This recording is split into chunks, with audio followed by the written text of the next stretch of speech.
तो इस कहानी की शुरुआत होती है केट और जॉनसन नाम के दो यूएस एयरफोर्स सोल्जर से, जिन्हें अफगानिस्तान के एक एरिया में बहुत सारे आतंकवादी होने की वजह से वहां पर बॉम्ब गिराने का मिशन मिला था। मगर उनके ऐसा करने से पहले वो आतंकवादी उन पर ही हमला कर देते हैं और फाइनली उनके जेट्स पर अटैक करके उन्हें खराब कर देते हैं। तब अपनी जान बचाने के लिए केट और जॉनसन दोनों को ही अपने जेट से बाहर निकलना पड़ गया था, जिसके दौरान जमीन से टकराने के बाद केट को अपनी फैमिली के विजन्स आने लग गए थे, जिसमें उसका बच्चा और हस्बैंड था। खैर तभी जॉनसन उसके पास आकर जैसे तैसे उसको होश में लाकर उससे कहता है कि वो आतंकवादी जल्दी ही उनके पास आ जाएंगे, इसलिए तुम अपनी जान बचाने के लिए ऐसे ही मरे रहने का नाटक करना और मैं खुद उनसे लड़ाई करूंगा। अब इतना बोलकर जॉनसन पीछे मुड़ा ही था कि तभी वहाँ पर वो आतंकवादी आकर उसको शूट करके जान से मार देते हैं। मगर अभी केट जॉनसन के प्लान के अकॉर्डिंग जमीन पर ही पड़ी हुई थी, जिसके बाद जैसे ही एक आतंकवादी उसके पास उसको देखने आता है, वैसे ही वो अपनी गन निकाल कर तुरंत ही उसको खत्म कर देती है और उसकी बॉडी से खुद को प्रोटेक्ट करते हुए बाकी सबको भी मौत के घाट उतार देती है। जिसके बाद वो सबसे पहले जॉनसन की डेड बॉडी के पास आकर उससे माफी मांगती है, क्योंकि केट की जान बचाने की कोशिश करते हुए जॉनसन की जान चली गई थी। इसके बाद वो वहाँ मौजूद सारे वेपन्स को जमा करती है और वापस अपने बेस की ओर जाने लगती है, जो कि वहाँ से काफी दूर था, लेकिन केट वहीं जाकर अपनी जान बचा सकती थी। तब रास्ते में वो बार बार अपने रेडियो से बेस को कांटेक्ट करने की कोशिश कर रही थी, लेकिन बहुत कोशिश करने के बाद भी वो कांटेक्ट नहीं कर पा रही थी।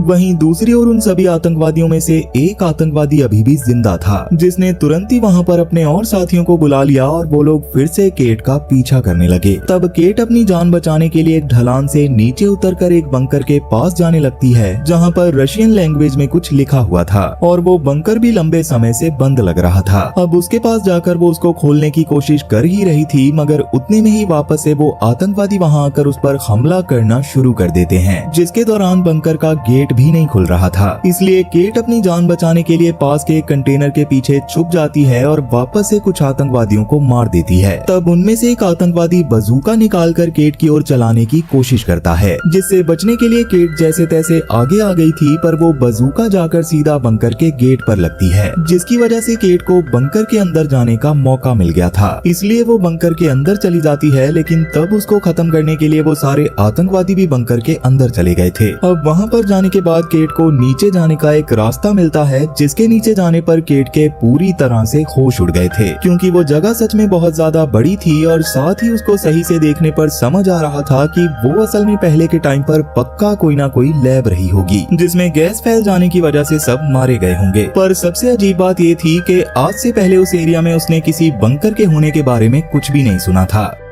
अब थोड़ा और आगे जाने पर केट को रशियन लैंग्वेज में लिखे हुए और ज्यादा बोर्ड दिखाई देते हैं, पर उसको कुछ भी समझ नहीं आता, इसलिए वो अंदर चली जाती है, जहां टेबल पर किसी एक्सपेरिमेंट के काफी सारे नोट्स और एक पेन ड्राइव पड़ी हुई थी, जिसको केट अपने पास रख लेती है। दूसरी ओर वो आतंकवादी भी बंकर में आकर इधर उधर घूमने लग गए थे और उन्हें भी वहाँ पर काफी ज्यादा अजीब लग रहा था। तब काफी लोगों की डेड बॉडीज को देखने के बाद वो एक कॉरिडोर टाइप एरिया में आते हैं, जहाँ पर खुद केट भी छुपी हुई थी। उसी समय कुछ आतंकवादियों को वहाँ के पावर ऑन करने का स्विच मिल गया था, जिसको ऑन करते ही पूरे बंकर में लाइट्स आ जाती है। पर अंदर मौजूद जगह को ध्यान से देखकर तो उन आतंकवादियों के पैरों तले जमीन खिसक गई, क्योंकि असल में वहाँ बड़े बड़े इंक्यूबेटर्स में इंसान जैसे दिखाई देने वाले बड़े बड़े क्रीचर्स मौजूद थे, जो कि बहुत ज्यादा खतरनाक लग रहे थे। तब केट अपनी जान बचाने के लिए एक आतंकवादी पर हमला करके उसको खत्म करती है और बाकियों पर भी हमला करना शुरू कर देती है, मगर उनके ऊपर फायरिंग करते हुए गलती से एक इंक्यूबेटर में छेद हो गया, जिसकी वजह से उसके अंदर मौजूद क्रीचर बाहर आ जाता है। पर फिलहाल वो क्रीचर मरा हुआ लग रहा था, इसलिए आतंकवादी केट को फिर से ढूंढने लगते हैं ताकि उसको खत्म किया जा सके। पर वहीं अब तक वो क्रीचर खड़ा हो गया था, जो कि बहुत ज्यादा डरावना था और उसने बस एक हमला करके उसके पास मौजूद आतंकवादी को खत्म कर दिया था।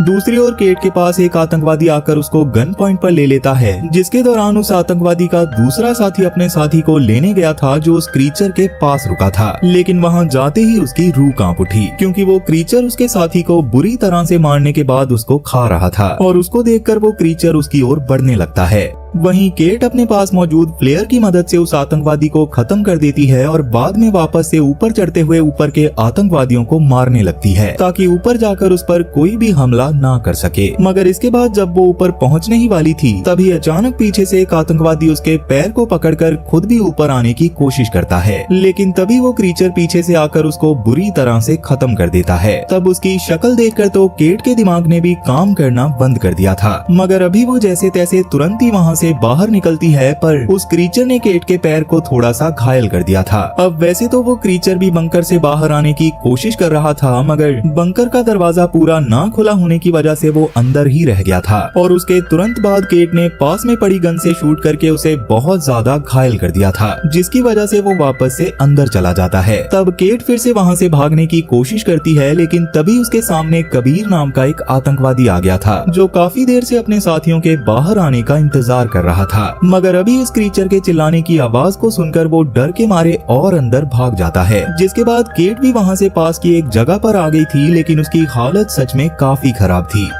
तभी उसको गलती से एक आर्मी की गाड़ी ठोक देती है जो असल में वहाँ केट और जॉनसन को ढूंढने आए थे। तब सबसे पहले तो जेड केट को आइडेंटिफाई करके उसके एक लॉकेट को लेती है और बाद में एक सोल्जर स्नेयर उसको पानी देने के बाद वापस से अपने साथ बेस की तरफ लेकर जाने लगता है। और अगले दिन वहाँ पहुंचकर केट वहाँ के इंचार्ज फिंच को उस बंकर और वहाँ मौजूद क्रीचर के बारे में बताते हुए उन्हें वहाँ चलकर चेक करने को कहती है, लेकिन फिंच और स्नेयर को तो उसकी बातों पर भरोसा ही नहीं हो रहा था। पर अभी उसने केट से उसके पास मौजूद पेन ड्राइव को ले लिया था, जिससे केट को बहुत ज्यादा गुस्सा आता है और वो वहाँ से बाहर चली जाती है, जहाँ जेड से उसकी थोड़ी बहस हो गई थी क्योंकि उसका लॉकेट लेने के बाद वो उसको वापस नहीं कर रही थी। मगर स्नेयर वहाँ आकर जेड से वो लॉकेट केट को वापस दिलवा देता है। वहीं फिंच ने केट की बातें सुनने के बाद तुरंत इस बारे में अपने सीनियर्स को बता दिया था, जिसके बाद वो अपने पास मौजूद अपने एक लेटर को देखता है जो कि बहुत ही पुराना था, मगर किसी वजह से फिंच ने अब तक उसको अपने पास रखा हुआ था, जिसको देखकर वो अभी थोड़ा सा बुरा फील करता है। वहीं स्नेयर अभी केट से बात करते हुए उसको बताता है कि असल में पहले के टाइम पर जेड एक जंकी हुआ करती थी, लेकिन बाद में एक रेस्क्यू मिशन के बाद वो आर्मी में आ गई थी। इवन फिंच भी इतना ज्यादा रूड इसी वजह से था क्योंकि उसने पहले के टाइम पर किसी गलती की वजह से अपनी बड़ी पोस्ट को खो दिया था।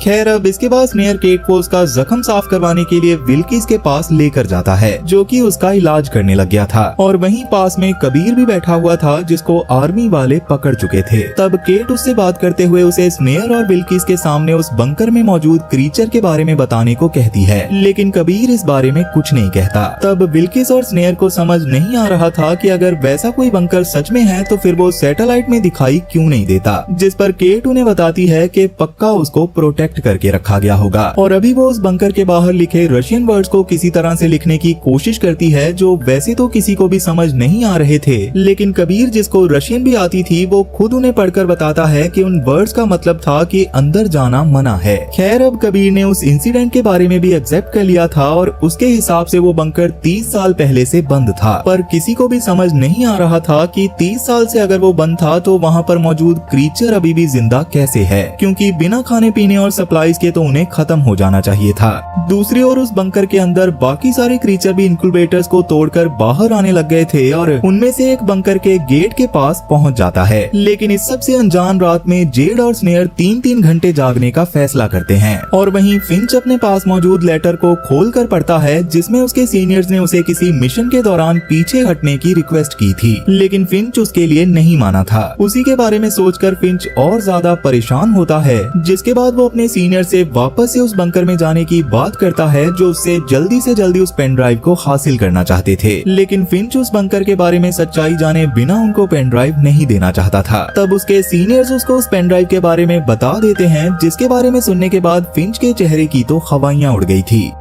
वहीं विल्किस और केट अभी कबीर से बात कर रहे होते हैं, जहां वो बताता है कि मैं बेशक से उन आतंकवादियों के साथ था, लेकिन आज तक मैंने किसी पर गोली नहीं चलाई क्योंकि मैं बस उनका ड्राइवर था, और वो भी मैं इसलिए बना ताकि वो मेरे परिवार को जान से ना मार दें। खैर अभी वो इस बारे में बातें कर रहे थे और बाहर अब तक सभी सोल्जर्स को काफी वैसे ही क्रीचर की आवाजें आने लग गई थी। और फिर आसपास के एरिया को देखने पर पता चला कि उनके कैंप के पास काफी सारे क्रीचर्स ने आकर हमला कर दिया था। तब सब लोग उन्हें देखकर पैनिक करने लगते हैं और स्नेयर तुरंत ही इसके बारे में जाकर फिंच को बताता है, जो कि जल्दी से वहाँ और ज्यादा सोल्जर्स को बुलाने की कोशिश कर रहा था। मगर तब तक एक क्रीचर ने उसके टेंट पर हमला करके उसके ऊपर हमला करने की कोशिश करना शुरू कर दिया था, लेकिन जैसे तैसे फिंच ने उसको अपनी पिस्टल से शूट करके खत्म कर दिया। वहीं बाहर अब तक केट, स्नेयर और बाकी सब काफी डरे हुए थे और सभी क्रीचर बहुत बुरी तरह से सभी सोल्जर्स को मार रहे थे। इवन गोलियों तक का असर उनके ऊपर इतनी आसानी से नहीं हो रहा था। तब काफी सारे सोल्जर्स को जान से मारने के बाद एक क्रीचर केट, बिल्किस और कबीर के टेंट की तरफ जाने लगता है, जहाँ से बिल्किस भी केट को कबीर पर नजर रखने के लिए बोलते हुए अब तक बाकी साथियों की मदद करने के लिए निकल गया था। और तब वो क्रीचर अंदर आकर अपनी जीभ से केट की गर्दन पकड़कर उसे मारने ही वाला था, पर कबीर पास में पड़े एक सर्जिकल टूल को उठाकर उसकी जीभ काट देता है और बाद में उस पर लगातार हमला करके उसकी जान ले लेता है। जिसके बाद केट ने भी एक पिस्टल को ले लिया था और वो कबीर के साथ ही बाहर बाकी सोल्जर्स के पास चली गई थी। पर तभी एक सोल्जर कबीर को गुस्से में पकड़ लेता है, क्योंकि उसको लग रहा था कि वो भागने की कोशिश कर रहा है। मगर तब स्नेयर वहाँ आकर तुरंत ही उन्हें अपने साथ बाकी सोल्जर्स के पास ले गया, जहाँ पर उन्हें छोड़ने के बाद स्नेयर और बिल्किस फिंच के पास जाकर उसको भी बचाने का फैसला करते हैं और उसके टेंट की ओर जाने लगते हैं, जहाँ पर अब तक वापस एक क्रीचर ने हमला कर दिया था। मगर इस बार गुस्से में फिंच एक बेसबॉल बैट से उस क्रीचर के सर पर काफी बार हमला करके उसकी जान ले लेता है। पर क्योंकि अभी खुद भी वो घायल हो गया था, इसलिए बिल्किस और स्नेयर उसके पास आकर उसको सहारा देते हुए बाहर ले जाने लगते हैं, जहाँ अब तक ब्रॉमहेड और बाकी सबको एक कंटेनर मिल गया था, जहाँ रात में छुपकर वो जैसे तैसे अपनी जान बचा सकते थे। पर अभी चाबी न होने की वजह से ब्रॉमहेड उसके लॉक को खोलने की कोशिश करने लग गया था।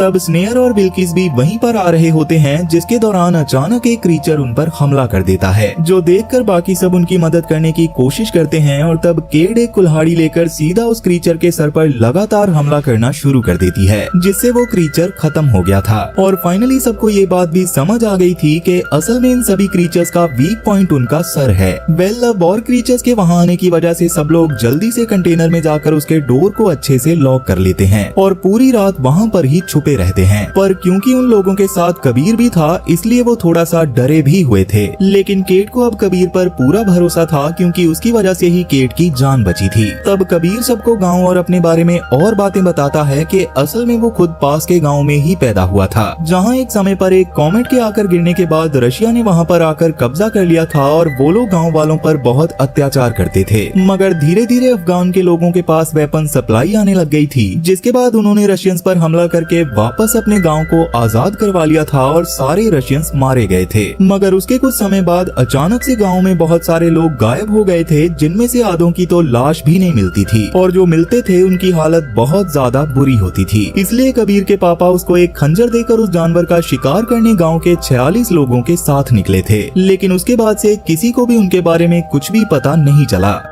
खैर, अब सुबह होते ही सभी डरते हुए बाहर आते हैं, लेकिन बाहर आकर उन्हें पता चलता है कि असल में वो क्रीचर्स रात में अपने मरे हुए सभी साथियों की डेड बॉडीज और मरे हुए सभी सोल्जर्स की डेड बॉडीज को अपने साथ लेकर चले गए थे। मगर किस्मत से वहाँ पर एक क्रीचर की डेड बॉडी पड़ी हुई थी, जिस पर शायद उन्होंने रात में ध्यान नहीं दिया होगा। और अभी उस क्रीचर को ध्यान से देखने पर सबको पता चलता है कि असल में उस क्रीचर के दांत बिल्कुल शार्क जैसे थे, लेकिन उसकी बॉडी में ह्यूमन ऑर्गन्स थे, जो देखकर किसी को भी समझ नहीं आ रहा था कि आखिरकार वो क्या चीज है। तब पास में बैठा घायल फिंच सबसे पहले तो केट से उसकी बातों पर भरोसा न करने के लिए माफी मांगता है और बाद में सबको बताता है कि असल में पहले के टाइम पर जो कॉमेट इस गांव पर गिरा था, वो कोई कॉमेट नहीं बल्कि एक स्पेसशिप था जो धरती पर क्रैश हो गया था। इसलिए सोवियत यूनियन वालों ने वहाँ पर हमला कर दिया था, ताकि हमले के बहाने वो स्पेसशिप और उसके अंदर मौजूद एलियंस पर रिसर्च कर सके और जो क्रीचर उनके सामने मौजूद है उसको भी एलियन और ह्यूमन के डीएनए को आपस में मिलाकर बनाया गया था। और ये सब जानने के बाद सब लोग पूरी तरह से हैरान रह जाते हैं। मगर तभी अचानक वो एलियन खड़ा होकर सब पर हमला कर देता है, क्योंकि असल में वो मरा था ही नहीं, जो देखकर कबीर फिर से उनकी मदद करने की कोशिश करता है, लेकिन अभी हाथ बंधे होने की वजह से वो सही से उनकी मदद नहीं कर पाता। जिसके बाद वो क्रीचर बाकी सबको भी मारने की कोशिश करने लग गया था, लेकिन जैसे तैसे सभी उसको कंट्रोल करते हैं और बाद में फिंच उसको जान से मारने के लिए खुद एक ग्रेनेड की पिन खींचकर उस पर कूद जाता है, जिससे उस क्रीचर के साथ साथ फिंच की भी मौत हो गई थी। ये देखकर सबको बुरा तो लगता है, मगर अभी स्नेयर कबीर को भी आजाद कर देता है, क्योंकि उसने केट की मदद करने की कोशिश की थी, जिसकी वजह से सबको उसके ऊपर फिर से विश्वास हो गया था।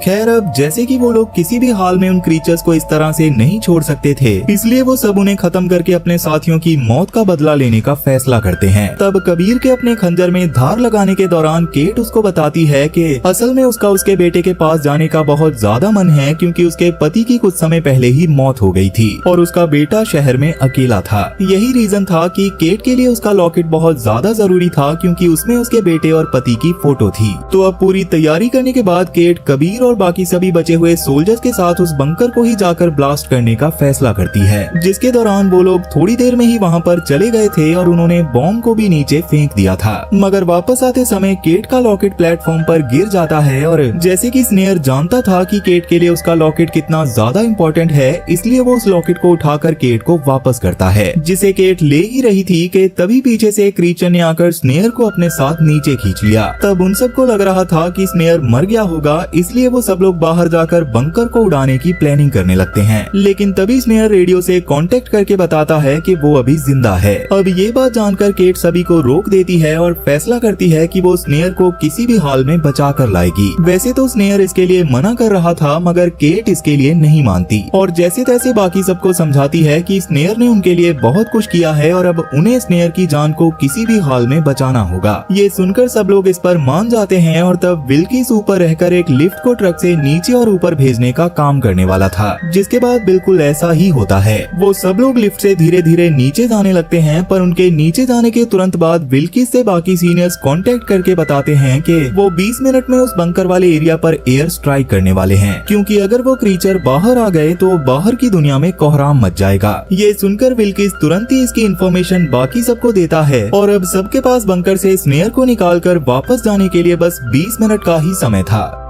वहीं स्नेयर के पास अचानक एक क्रीचर ने आकर हमला कर दिया था, मगर स्नेयर उससे लड़ते हुए जैसे तैसे उसको खत्म करता है और वहां से अपने मरे हुए साथियों की डेड बॉडीज के पास आ जाता है, जहां से उसको बहुत सारे वेपन्स मिल गए थे। वहीं कबीर अभी जेड के साथ उन क्रीचर्स की डेड बॉडी के पास पहुंच गया था, जहां जाकर उसका दिमाग पूरी तरह से चकरा जाता है, क्योंकि असल में वो क्रीचर कोई और नहीं बल्कि वही गाँव वाले थे जो उसके पिता के साथ गाँव में मौजूद जानवर का शिकार करने निकले थे। वहीं केट और बाकी सब एक बड़े से कंटेनर के पास आते हैं, जहां आज भी वो एलियन क्रीचर जिंदा था जो स्पेसशिप में अर्थ पर आया था और उसको उसी कंटेनर में पकड़कर रखा गया था। तभी स्नेयर वापस से सबको कांटेक्ट करके जल्दी से लिफ्ट के पास आने को कहता है, जिस पर सब मान गए थे और वो सभी क्रीचर्स के ऊपर हमला करते हुए लिफ्ट की ओर जाने लग गए थे, जिसके दौरान वो लोग एक डोर के पास से भाग रहे होते हैं, लेकिन उनके पीछे काफी सारे क्रीचर्स थे, इसलिए जोन्स पीछे ही रुक गया था ताकि वो गेट को बंद करके रख सके और बाकी सबको भागने का मौका मिल जाए। तब स्नेयर भी उन्हें मिल जाता है और सब जोन्स को छोड़कर आगे जाने लगते हैं, मगर तभी जेड को भी उसके पीछे एक क्रीचर के होने का एहसास होता है, जिससे लड़ने के लिए वो भी पीछे ही रुक गई थी, जहां वो उस मॉन्स्टर से लड़ते हुए दूसरे कमरे में पहुंच जाती है और बाकी सब आगे चले गए थे।